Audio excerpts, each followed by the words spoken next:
Hello and welcome back at German Check. This video's topic is all about the participles in German. Well, the participles that you need in order to construct the perfect tense. So the grammar that we will be dealing with today is the present perfect tense. And in particular, how such a participle is constructed.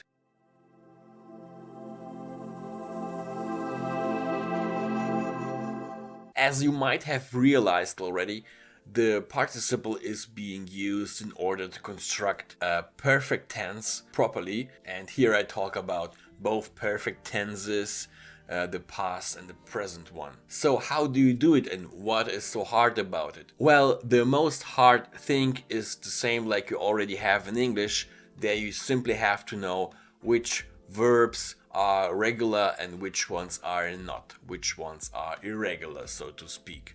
Same goes for German. So let's have a look at the regular ones, which obviously follow a common rule. First, you have to know that the verb that you are using here is a regular one in order to apply this sort of rule.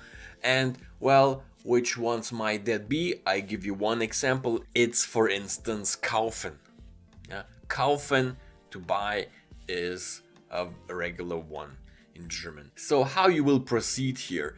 Well, you take this kaufen and change it first things to the third person in present tense. So it will be kauft with a T in the end. Yeah, something like he buys, kauft. Of course, you won't need the pronoun that I used in order to show you the example of the present tense here, kauft. We only will need kauf, the word kauft, that we will reuse for our participle. And all we need to do in order to construct a full-fledged participle here in German, we simply have to put the pre-syllable, the prefix ge in front of it. And so we will have gekauft. And that's it. That's your regular participle. What goes for the irregular ones? Well, here you just have to know them. You just have to memorize a bunch of it as a beginner, which are pretty much of the same amount like the English ones are. And then you have to know how the change is getting done here.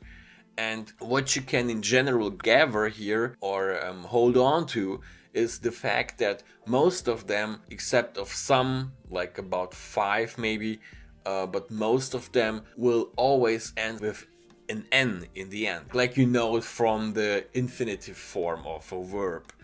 But here, of course, you will have to put the prefix as well. If I show you an example here, it will be the word sprechen, which means to speak, sprechen, and this one is an irregular one, so here we will very most likely have an en, just as the infinitive form does already in the end too. And if you would go by the regular way of doing it, you will say spricht, spricht, and then you will put G in the beginning, and there you would have gespricht, but that's not German. That's some broken word there. So the actual one, the right participle here is gesprochen, gesprochen. So you see there's quite a change in the middle of the word and the ending is with en. So this sort of regularity, not a rule but some sort of regularity, you will put to your memory, so you will have quite a useful orientation there if you encounter new irregular words. And what is also useful to know about irregular verbs and the participle derived from them is that there are groups which undergo the same changes or common changes.